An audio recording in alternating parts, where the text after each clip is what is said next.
Tapos palitan, tatakpan na muli ang butas. Ang tawag namin doon ay side stealing. Bang klase talaga ang mundo nyo? Gon, nakita ko na. Spider. Lumabas na rin dito ang kanilang larawan. 2 target, isang babae at isang lalaki. Kaya magmadali kayo. Teka, sandali! Anong gagawin natin sa subasta? Bahala ka! Pilitin mo tuwa sa presyo!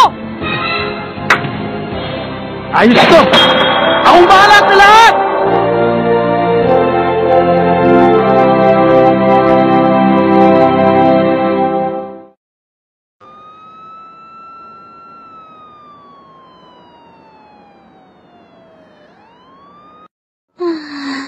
Sana ang mami ko ay...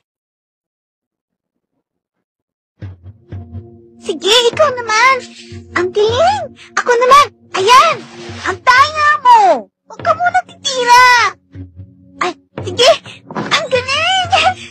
Ako naman! Teka, wag yan! Ako nasabi!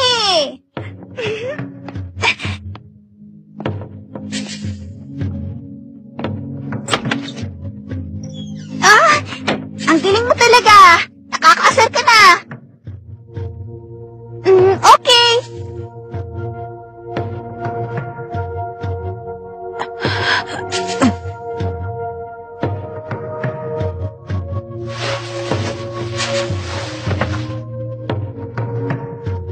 Dinadaya mo ako eh!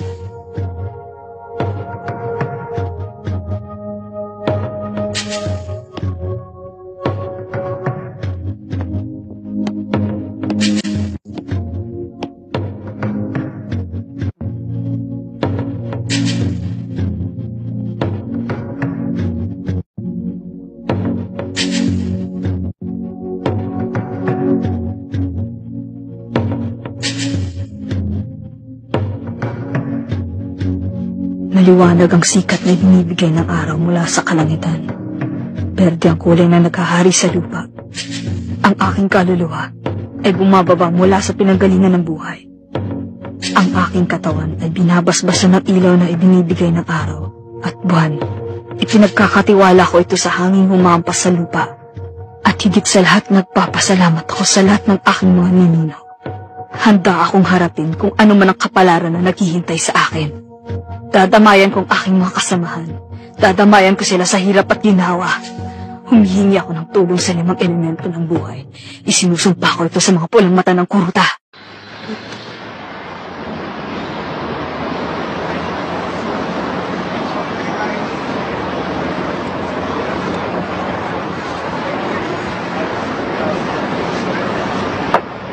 Tataka ako.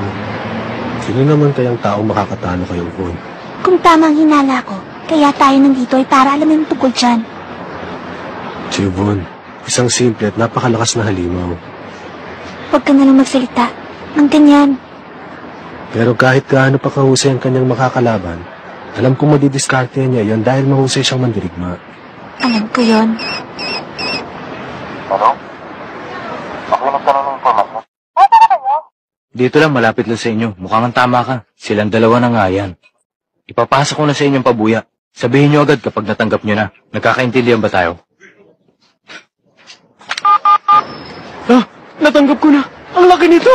Tumayo ka na dyan, umalis na tayo. Pero ngayon hindi na nagawang tumalik ni Yvonne. Dati-rati humahabol siya kahit huli siya sa ginagawa nating pagpupulong. Hindi. Pero naalala mo ba ang sinabi niya? Hindi siya babalik hanggat hindi niya natatapos ang mahilig sa kadenang yun. Narinig mo yan, hindi ba? Oo, pero hindi siya nagtatagal sa ganitong gawain.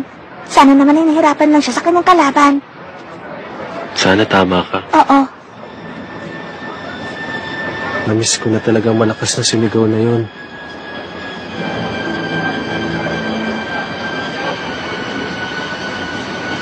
Tatapusin ko siya, pangako. Sigurado ngayon magsisimula ang problema. Paano kaya natin mahuhuli ang 2 pangit na yan? Imposible. Ha? Siguradong hindi natin sila makakayang hulihin eh. Anong sabi mo? Bakit ka naman nagsasalita ng ganyan? Kung maingay, mahalata nila eh. Gon, kausapin mo nga yan. Sa palagay ko, delikado nga. Ano? Determinado rin akong gawin ito. Pero kapag nakaharap ko sila, kakabahan ako. Ganon din ako. 3 taon na nakalipas mula na kausapin kami ng aking ama. Kaya sana makaya ko. Ganun ba talaga sila katindi? Isipin mo na lang na may 2 hisok ang nakaupo dyan. Sa palagay mo ba makakaya mo sila?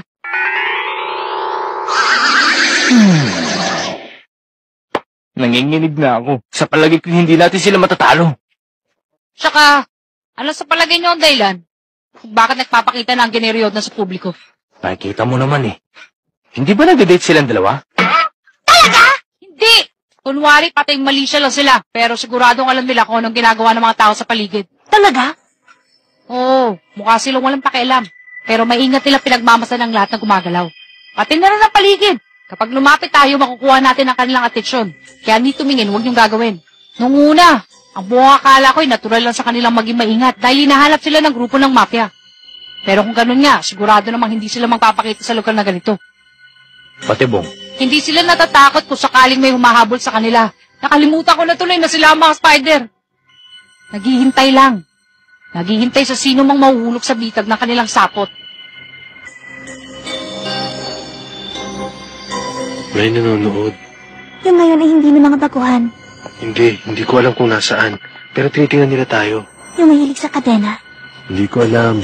Pero kung siya nga yun, baka hindi ko naman pigilan sa sarili ko at hindi na masunod ang pinuno. Alam mo, sa palagay ko gusto matutunan ng ating pinuno ang kanyang abilidad. Machi, ang sinabi lang niya sa atin ay magsama tayong dalawa at hanapin yung mahilig sa kadena. Alam mo naman yung lihim na patakaran sa ganitong sitwasyon, di ba? May buhay o wala, tayo nang bahala. Tama ka.